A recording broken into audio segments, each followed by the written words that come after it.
Good morning dear student, स्वागत है आपका हमारे इस यूट्यूब चैनल पर। आज इस वीडियो में हम क्लासिफिकेशन से रिलेटेड एक क्वेश्चन सॉल्व करेंगे। ये पार्शियल डिफरेंशियल इक्वेशन है। इसको हमें हाइपरबोलिक, पैराबोलिक और इलिप्टिक किस केस में होगा हमें ये बताना है। तो अब जैसे ये हमें इक्वेशन दी हुई है, इसको हम कंपेयर करेंगे। A del two u by del x square plus B del two u by del x del y plus C del two u by del y square plus F u u x u y. और यहाँ पे कुछ भी हो इससे हमें मतलब, हमें केवल इन तीन टर्म से मतलब है। तो यदि मैं कंपेयर करूँ इसको तो ए की वैल्यू कितनी आएगी, A is equals to T, और बी कितना आ जाएगा, B is equals to two, और सी की वैल्यू कितनी आ जाएगी, एक्स। और इसकी हमें कोई ज़रूरत नहीं है, कुछ भी है या नहीं है, हमें केवल स्क्वायर वाले तीनों टर्म देखने हैं। और जहाँ पे नीचे एक्स और वाई दोनों साथ हैं उसको हम बी लेते हैं, और बाकी ए और सी कोई से भी ले सकते हो, कोई इफेक्ट नहीं है। ये करने के बाद हमें देखना होता है कि B square minus four A C equals to zero है। यदि B square minus four A C zero के बराबर आता है तो हम बोलेंगे ये क्या होगा, parabolic PD, partial differential equation.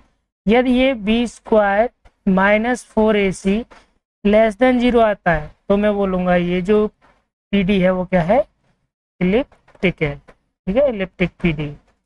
अच्छा, यदि ये B square minus four A सी हमारा पॉजिटिव आ जाता है तो मैं बोलूँगा इसको हाइपरबोलिक पीडी। तो ये पीडी का क्लासिफिकेशन होता है सेकंड ऑर्डर पीडी का, मतलब तीनों टर्म में सेकंड ऑर्डर है।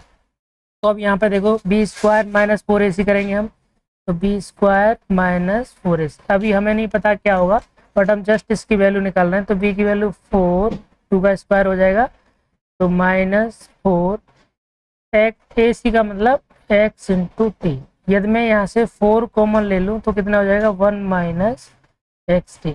अब यहाँ पे हम कुछ नहीं कह सकते क्योंकि एक्स और टी की वैल्यू हमें पता नहीं। तो हम क्या करेंगे कि लेट या इफ एक्स टी की वैल्यू हमारी वन आ जाए तो हमारा this imply B square minus four A C क्या हो जाएगा, यहाँ पे वन रख देंगे तो वन माइनस वन जीरो, तो जीरो। तो इस केस में जो हमारी पीडी होगी, पीडी इज पैराबोलिक। समझ में आ रहा है। अब मैं देखो सेकंड केस लेता हूँ कि if x T is greater than one, यदि ये वैल्यू वन से बड़ी है तो ये नेगेटिव आएगा।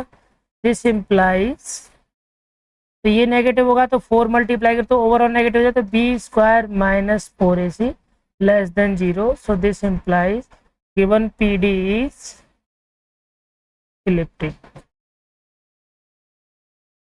ठीक है, अब मैं देखो कि X T is less than one, ये लेस देन वन हुई, मतलब ये वन से छोटी क्वांटिटी है, तो वन से छोटी क्वांटिटी वन में से घटाओगे तो ये पॉजिटिव आएगा। तो B square minus four A C is positive. So this implies given P D is hyperbolic. तो हमें कोई भी क्लासिफिकेशन का क्वेश्चन दिया है, हमें ये तीन चीज, सबसे पहले तो ये देखना है कि हमें इससे कंपेयर करना है, बी किसको लेना है, ए किसको लेना है। ए और सी कोई भी ले सकते हैं पर बी पे ध्यान रखना है। ठीक है, पहला काम। दूसरा काम क्या करना है, हमें B square minus four A C calculate करना है। ठीक है, यदि ये कांस्टेंट होते तब तो हमें डायरेक्टली पता लग जाता, यदि कांस्टेंट नहीं है तो हमें जो वेरिएबल दिए उन पर कंडीशन लगा के देखना है, कब वो पॉजिटिव आएगा, कब वो नेगेटिव आएगा, कब वो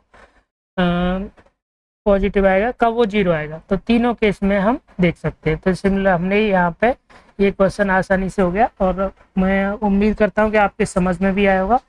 और आपके यह समझ में आया है तो आप चैनल को सब्सक्राइब कीजिए और शेयर कीजिए। Thank you very much for watching this video.